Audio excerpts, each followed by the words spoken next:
I was about to transfer my company to my son. My daughter-in-law smiled and handed me a cup of coffee.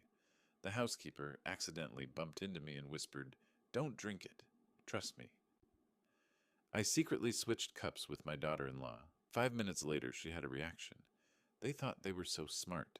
They tried their best to destroy me, but they had no idea what was waiting for them. Justice would be served. Before I tell you what happened next, in that ambulance, drop a comment and let me know. Where are you watching this from? I need to know this story is reaching people who need to hear it. My name is Vincent Callahan, and at 69 years old, I thought I'd seen every kind of betrayal the business world could offer. I was wrong. The worst betrayal was waiting for me at home, disguised as a family meeting on a Tuesday morning in October. I'd built Callahan Development Corporation into a $22 million real estate empire here in Greenwich, Connecticut. The Colonial on Round Hill Road had been mine and Eleanor's for 30 years. She'd been gone for 10 now. But some mornings I still expected to find her in the kitchen.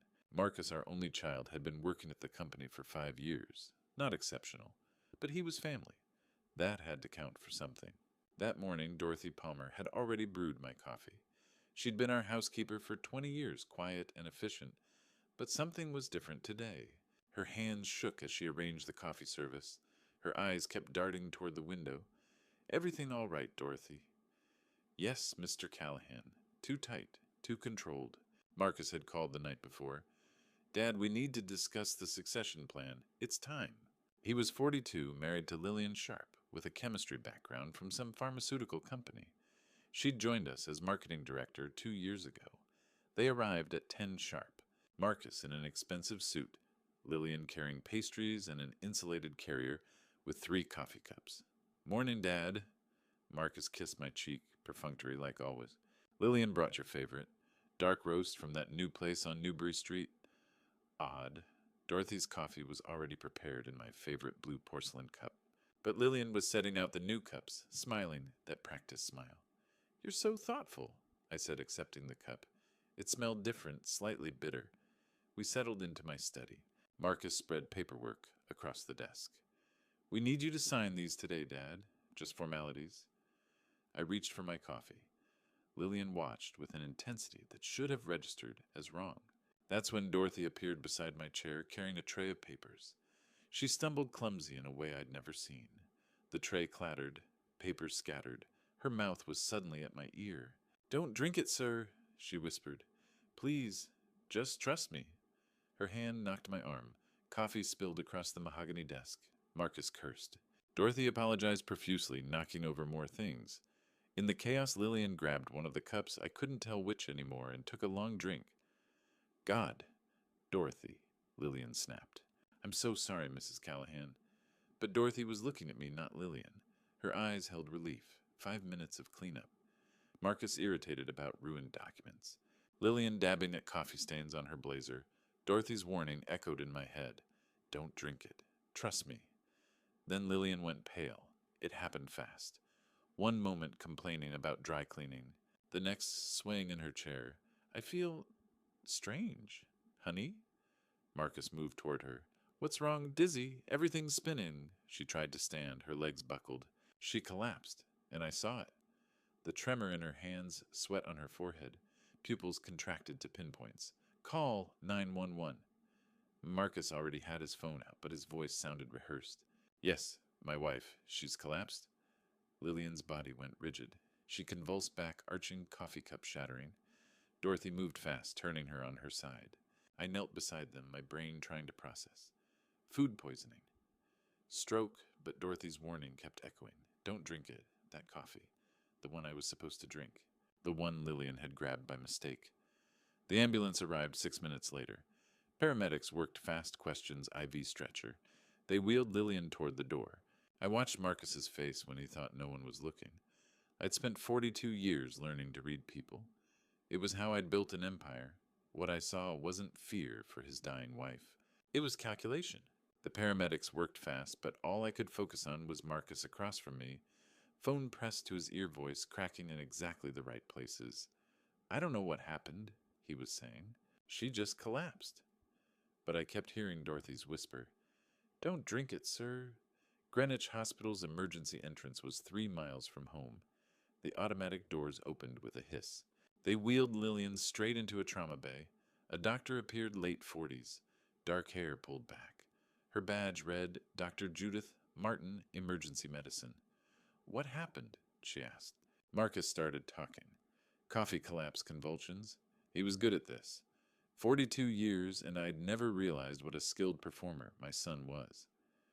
Any known allergies? Dr. Martin examined Lillian's unresponsive form. None, Marcus said. Her pupils are severely constricted. Heart rate's erratic. She looked at a nurse. Full talk screen. CBC chem panel. And add arsenic levels. Now.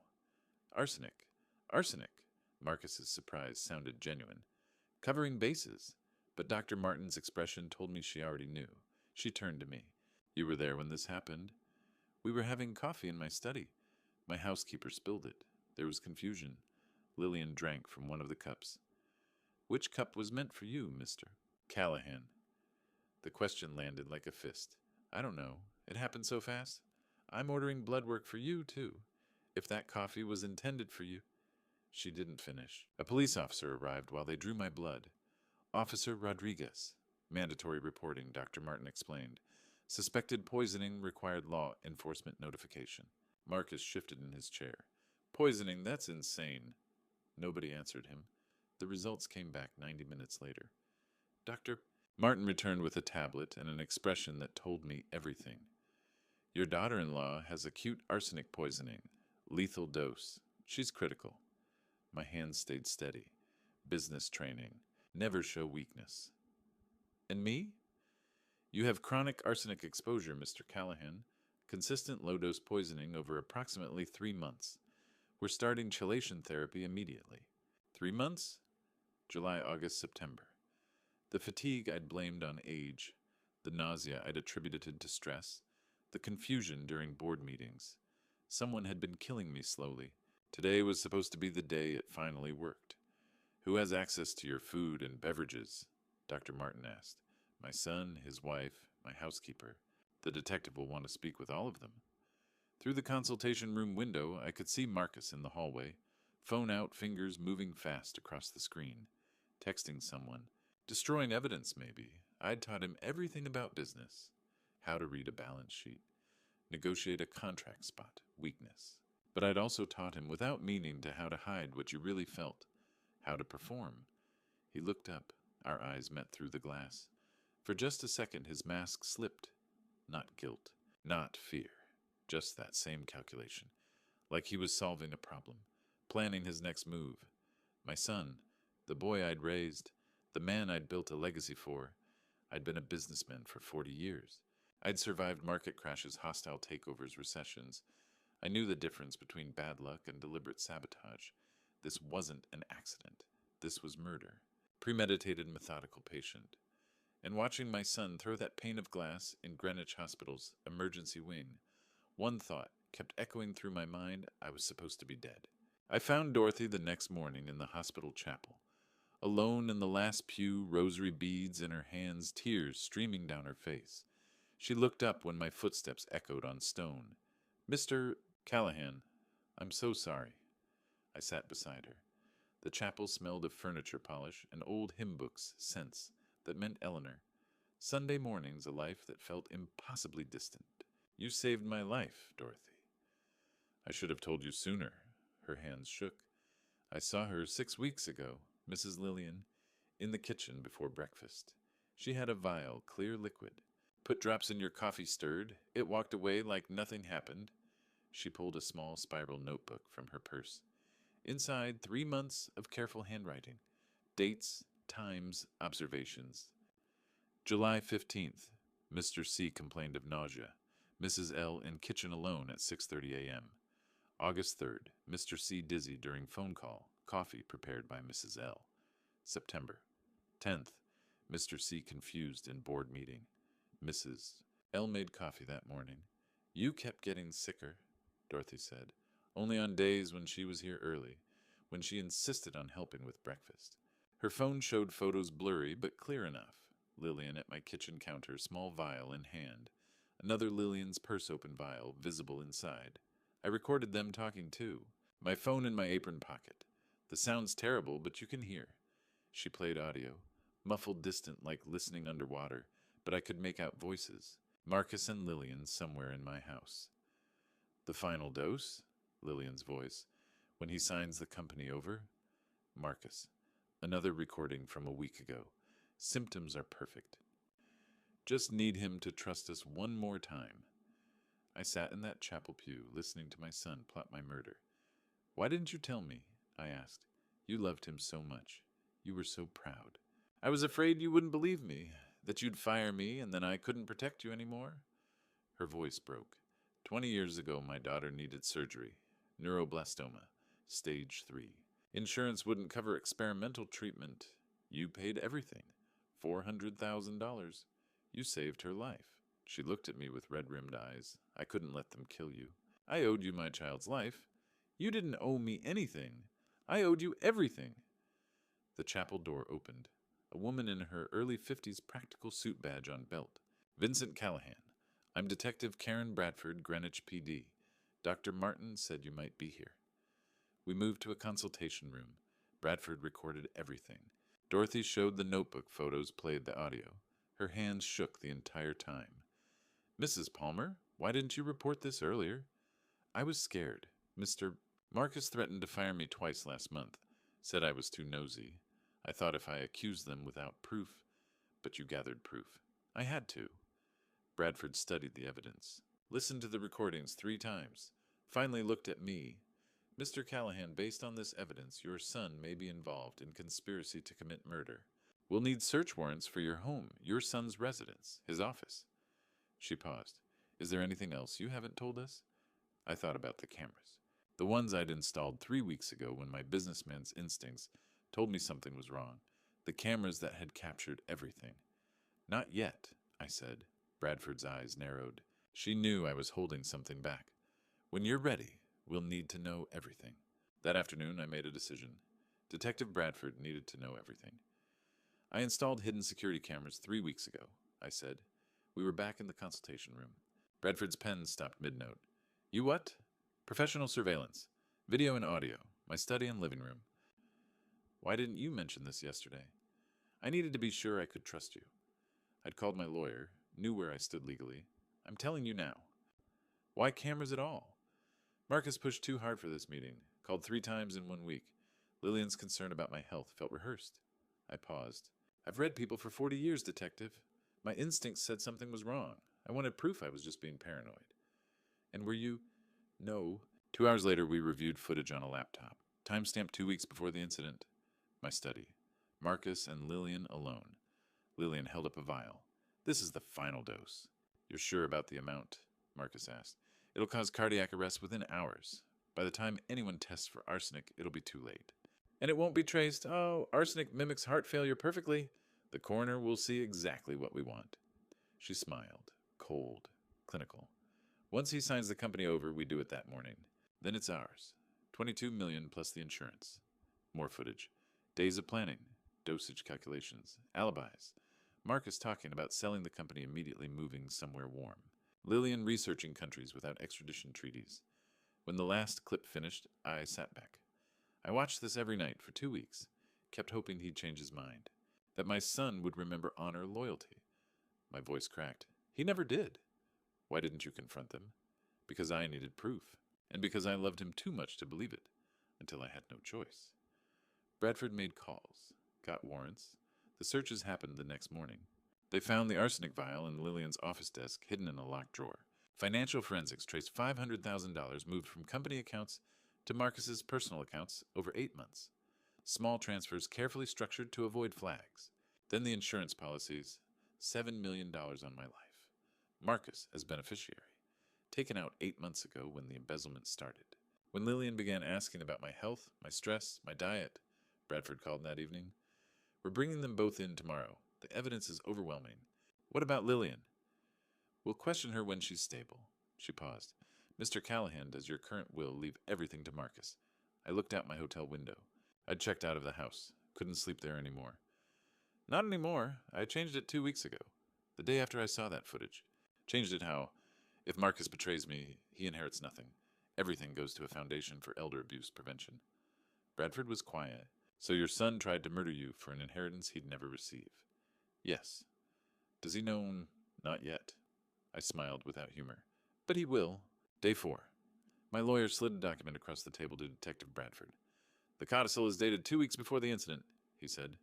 Bradford read aloud. Should my son, Marcus Callahan, be found to have committed betrayal through violence, theft, fraud, or attempted harm, the entirety of my estate shall be placed in trust for the Callahan Foundation for Elder Protection. She looked at me. You wrote this the day after you saw the footage. Yes. I couldn't let him inherit what he was willing to kill me for. So he murdered you for $22 million he'd never receive. That's the irony. He destroyed his life for nothing. Bradford's phone rang. She stepped out, returned minutes later. A woman just walked into Greenwich PI. Lisa Henderson. Worked with Lillian at Bellingham Pharmaceuticals. Says arsenic went missing from their lab 6 months ago. 6 months. Before the poisoning even started? Lisa Henderson was 43 nervous guilt across her face. I should have reported it sooner. Tell us what happened, Bradford said. Last March, our inventory showed arsenic trioxide missing, maybe 50 grams. Lillian had been asking strange questions. How long arsenic stays detectable? What tests show it whether heart failure masks poisoning? She looked at me. When I saw her picture on the news, I knew it was her. Security footage from Bellingham showed Lillian in the restricted storage area, March 15th. 2 minutes inside, leaving with lab coat pockets, fuller than before. This proves premeditation, Bradford said. 6 months of planning. The arrests happened 2 weeks later, Bradford called after. We took Marcus at 6 a.m. He asked to see you. What did he say? He wanted you to visit. Talk to him. I said nothing. Lillian's been transferred from the hospital to county jail. Both charged with conspiracy to commit murder, attempted murder, embezzlement, theft of a controlled substance. Bail denied for both. Trial's probably 6 months out. His lawyer will try to blame Lillian, I said. I know, but the cameras don't lie. 6 months later, I walked into Stamford Superior Court. The courtroom was packed media sketch artists, spectators drawn by headlines. The son who poisoned his father for millions. Marcus sat at the defense table in a suit I'd bought him last Christmas. His attorney, Richard Holloway, whispered something. Marcus nodded. Then he saw me, tried to arrange his face into remorse. But I'd watched those camera recordings too many times. I knew what real Marcus looked like. The bailiff spoke. All rise. Superior Court of Connecticut is now in session, the Honorable Patricia Morrison presiding. The judge took her seat. The jury filed in 12 faces that would decide my son's fate. Prosecutor Rachel Thornton stood. Your Honor, the state is ready. Let's begin. As Thornton outlined the charges, the systematic poisoning, the embezzlement, the insurance fraud, I thought about those hidden cameras. The footage the jury would see. Marcus and Lillian plotting my death in their own voices. My son had spent 8 months planning my murder, stole $500,000, took out $7 million in life insurance, slowly poisoned me for 3 months, and on that final day he'd handed me coffee with a smile, knowing it was meant to kill me. All for an inheritance he'd never receive. The codicil I'd written ensured that. Every dollar he'd tried to steal, every asset he'd killed for it, would all go toward protecting other families from people like him. Marcus wanted my legacy. Now my real legacy was making sure other sons didn't murder their fathers. I looked at the jury. 12 strangers who would hear the evidence, see the footage, learn the truth. Justice was about to be served. Day 3. The courtroom went dark as prosecutor Rachel Thornton started the video. Ladies and gentlemen, you're about to hear the defendants in their own words. Planning murder, laughing about it. The screen came alive, 20 feet high. My study. Marcus and Lillian, 2 weeks before the poisoning. Marcus's voice filled the room. I can't wait until the old man is gone. That company should have been mine years ago. I forced myself to watch. The jury needed to see my reaction to know that even now it destroyed me to hear it. Lillian on screen. His blood work will just show heart failure. Perfect crime. A juror gasped. Others leaned forward. Another clip. Marcus laughing. Tomorrow morning, by evening, we'll be millionaires. The laughing. That was what broke the room. Not just the words, but the joy in his voice. The happiness at my death. A juror covered her mouth. Another shook his head, staring at Marcus. Marcus kept his eyes down. Wouldn't watch himself plot murder. 10 minutes of footage. Dosage discussions. Timing. What they'd buy with the insurance money. When the lights came up, the courtroom felt heavier. Like everyone had witnessed something they couldn't unsee. The prosecution calls Dorothy Palmer. Dorothy walked to the stand in a navy dress, hands clasped. When she swore to tell the truth, her voice shook. Mrs. Palmer, How long did you work for Vincent Callahan? 20 years. Thornton approached gently. Did you observe anything unusual regarding Lillian Callahan's behavior? Dorothy described that morning 6 weeks before. Lillian with the vial. The drops in my coffee. My declining health. Why didn't you tell Mr. Callahan immediately? Because he loved his son so much, I was afraid he wouldn't believe me. That Marcus would fire me and I couldn't protect him anymore. So you gathered evidence? I took photos, made recordings, wrote everything down. I had to prove it. I had to save him. You saved his life that morning. I couldn't let them kill him. Tears streamed down her face. He saved my daughter's life 20 years ago. I owed him everything. The courtroom erupted in applause. Judge Morrison allowed it briefly before calling for order. Dorothy wiped her eyes, embarrassed. Marcus looked up, stared at Dorothy with hatred. The prosecution calls Lisa Henderson.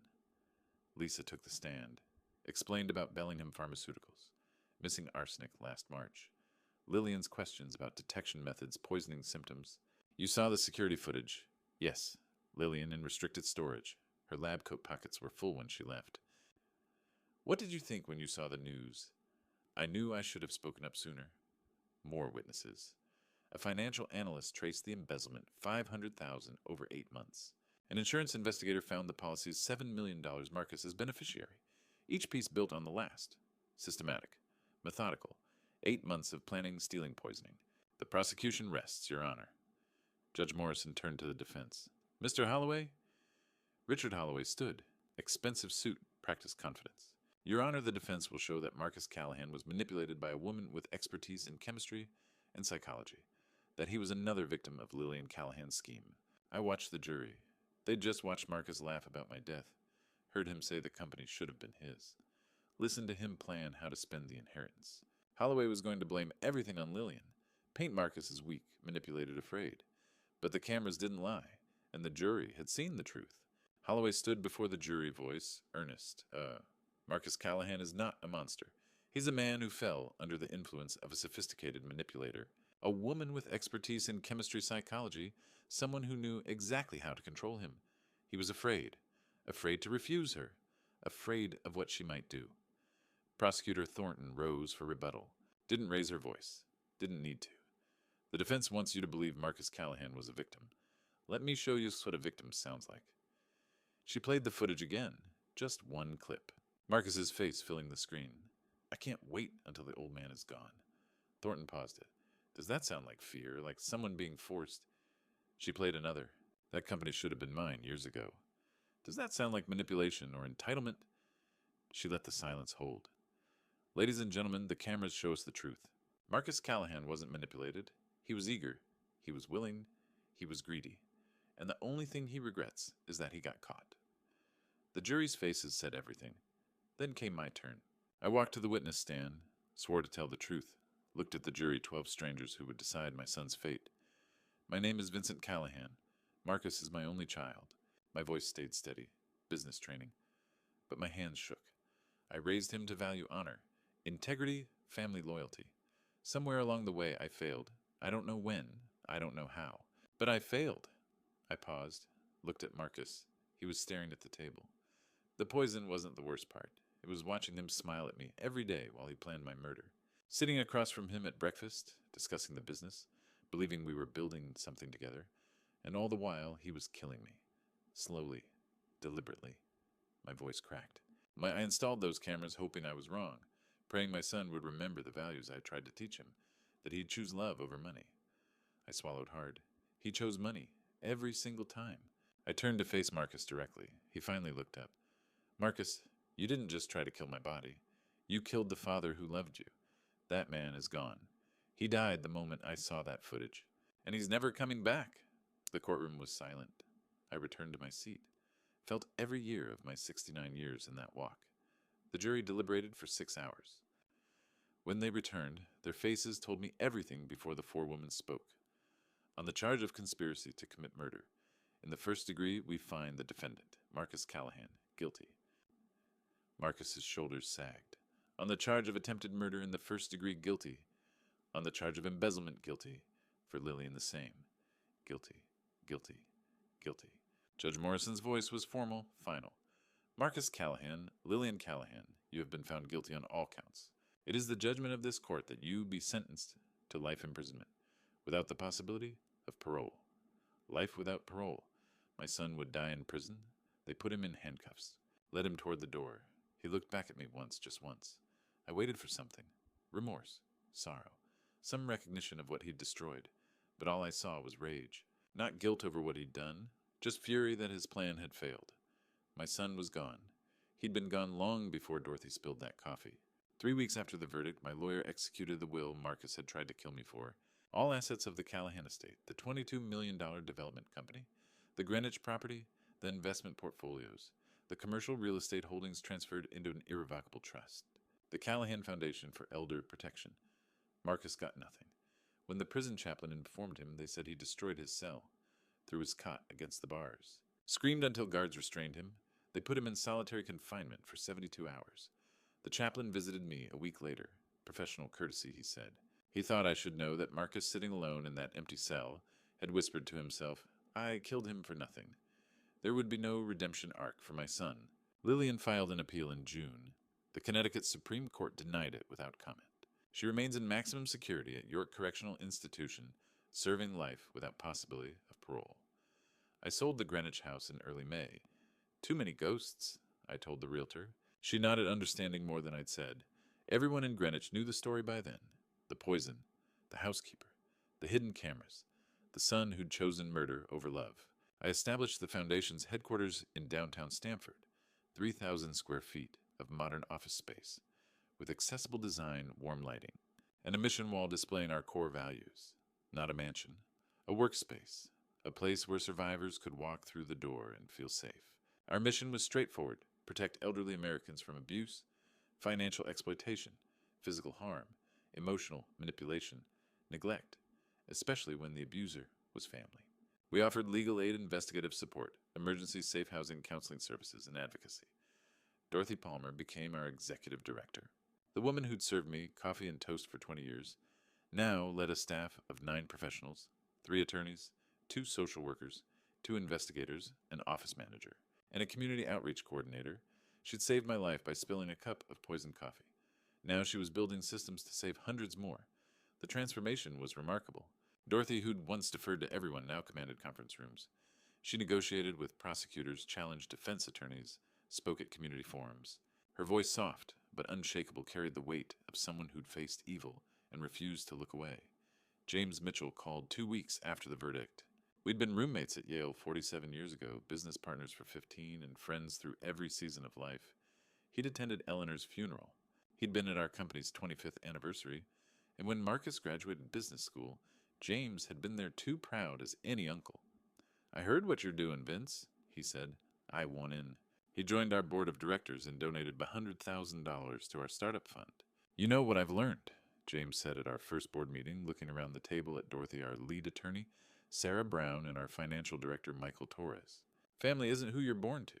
It's who shows up when it matters." Dorothy met my eyes across the conference table.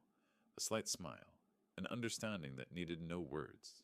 We were building something bigger than revenge, bigger than grief. We were building a legacy that couldn't be poisoned. Within 3 months, we'd intervened in 12 cases. 3 resulted in criminal prosecution. We'd recovered over $400,000 in stolen assets and relocated 7 survivors to safe housing. One case still visits me in quiet moments. Margaret Brennan, 76, a retired librarian from Norwalk. Her daughter-in-law had systematically drained her accounts for nearly 2 years, $200,000 gone. Margaret's son, working long hours in Boston, had no idea his wife was stealing from his mother. When we presented the bank records, the forged signatures, the shell company documents, Margaret's son wept. Then he called the police himself. Margaret came to our Stamford office 3 days after her daughter-in-law's sentencing. She took both my hands in hers, tears streaming down her weathered face. "You saved my life," she whispered. "Just like Dorothy saved yours." I looked across the room where Dorothy stood reviewing intake forms with Sarah. "No," I said gently. "We're just passing it forward." That evening, Dorothy brought 2 cups of coffee into my office. The rich aroma filled the space between past and present, poison and safety, family lost and family chosen. She set 1 cup in front of me, steam rising, warmth without fear. "To second chances," Dorothy said. I raised my cup to meet hers. "To chosen family." We drank together, survivor and savior, building something good from something terrible. Outside our window, Stamford's autumn lights glittered against the dusk, and for the first time in a year, I felt something I thought Marcus had killed forever: hope.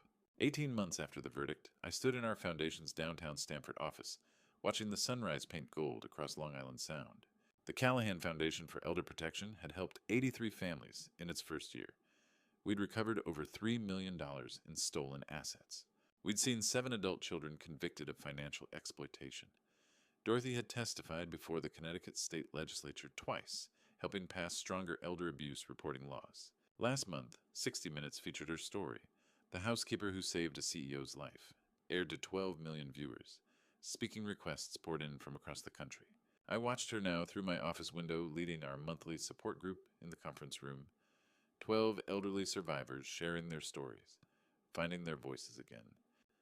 Dorothy Palmer, once my housekeeper, now executive director of a nationally recognized nonprofit.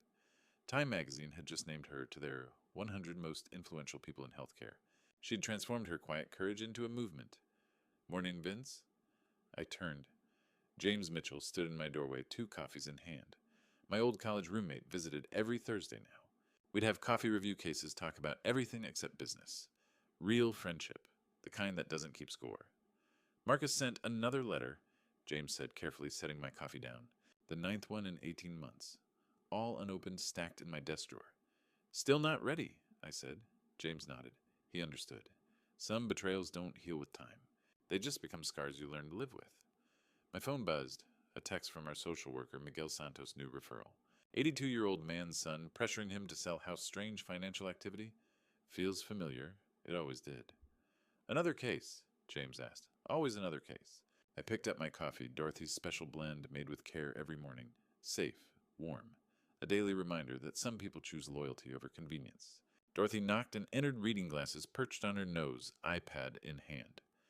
Vincent, the Boston Globe wants an interview about our expansion into Massachusetts, and Senator Warren's office called They Want You to testify about federal elder abuse legislation. 71 years old, and I was just beginning the most important work of my life. Schedule it, I said. All of it, she smiled. That same smile that had saved my life when she whispered, "Don't drink it." How's Lillian? I asked quietly. Dorothy's smile faded. Prison medical reported declining health. Kidney failure. She'll likely die there. I felt nothing. Not satisfaction, not pity. Just emptiness where my son's family used to be, and the new safe house. I asked, changing the subject. Opens next month. 10 beds. 24-hour security. We're naming it the Eleanor Callahan Memorial House. My late wife's name. She would have loved this turning tragedy into protection for the vulnerable. James raised his coffee cup. To the family we choose. Dorothy and I lifted ours. To second chances, Dorothy added softly. To justice, I finished. We drank together, 3 people bound not by blood, but by something stronger. Purpose, loyalty, love. Outside Stamford was waking up. Somewhere in this city, another elderly person was being exploited by someone they trusted. But today they had somewhere to turn. They had us, my real family. I'm 79 now. A decade has passed since Dorothy spilled that coffee cup and saved my life. When I look back on this true story, I see a man who confused success with legacy, who believed blood was thicker than character. I was wrong. Here's what this grandpa's story taught me. Don't ignore the warning signs when someone you love starts seeing you as an asset instead of a person.